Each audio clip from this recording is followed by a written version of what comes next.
French president and the Iranian president.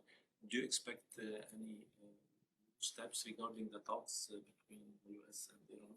Well, it's difficult for me to say because the fact is that the onus is on Iran to come forward, to make clear that Tehran is ready to engage constructively, to put aside extraneous issues, and to talk in good faith about the deal that has been on the table for some time. The Élysée put out a statement, made clear that President Macron of France conveyed precisely the same message we have conveyed indirectly to the Iranians, the same message we have issued publicly for some time. We are prepared to re-enter on a mutual basis the JCPOA, but of course, mutual means it's a two-way street. The Iranians would need to do the same. We have not yet, at least to date, seen the Iranians indicate that they're ready to do that. Ned, follow-up? Let me take a follow-up. Let me take a follow-up, and then we'll come back. Thank you. The head of Iran's Atomic Energy Agency today said that they're not going to allow the IAEA cameras to operate until the deal is restored.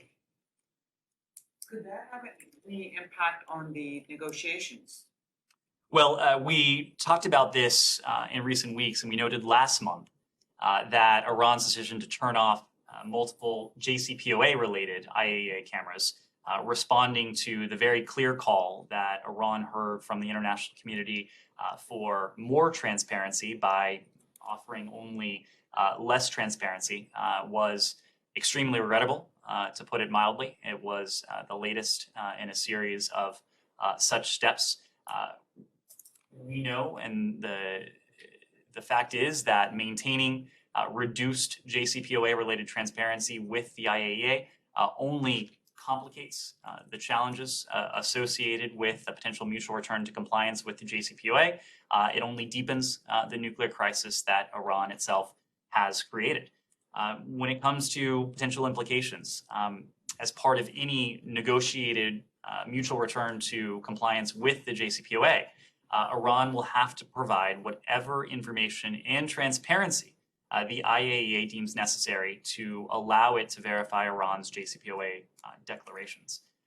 As we've said, we'll continuously reassess the non-proliferation benefits of the JCPOA. As I mentioned just a moment ago, we will continue to pursue a mutual return to compliance with the JCPOA for as long as that assessment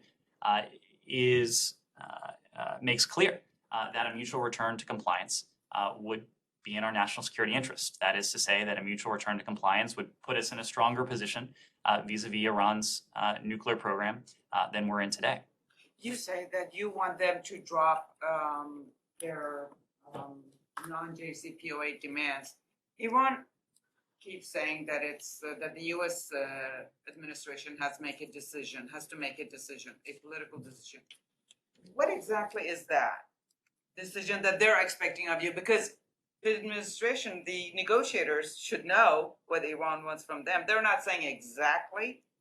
So can you tell us? I will let the Iranians air publicly what it is they are referring to with that. The fact is that we have made a political decision. We made a political decision early on in this administration. In fact, it was a political decision that the then candidate Biden articulated on the campaign trail. That is to say that if Iran were to re-enter the JCPOA, we would do the same. After months of painstaking discussions, there is an agreement that has been on the table, an agreement that essentially hammers out the logistics and the details of doing so. The fact is, we made that decision a long time ago. The Iranians, if they are serious about a mutual return to compliance, which they may not be, the onus is now on them to take that deal. So what is your assessment? And you keep saying they want to. I'm sure that you have an assessment whether Iran is pursuing this in good faith, they really want to or not. Otherwise, why keep beating the dead horse? Well, if you feel that they're not doing it. The Iranians certainly haven't done anything in recent weeks to suggest that they are eager to re-enter the deal. And in fact, every day that they drag their feet, or every day that is filled with nothing but silence on their end, it's an indication to us that they are not serious and that they are not ready to re-enter the JCPOA on a mutual basis. For our part, we are not dragging our feet. We're doing a couple things. Number one, we are working with our allies and partners in the context of the P5+1, but also more broadly to determine if there is an opportunity to return to mutual compliance with the JCPOA. And we're pursuing that for a reason that is extraordinarily simple. And that is because it is still in our interest to do so. In the background, as I mentioned just a moment ago, we're always conducting those technical assessments to determine when we might reach the point, and we will reach the point when the deal is no longer in our interest. But we are clear-eyed about the circumstances. We are clear-eyed about our Iranian interlocutors.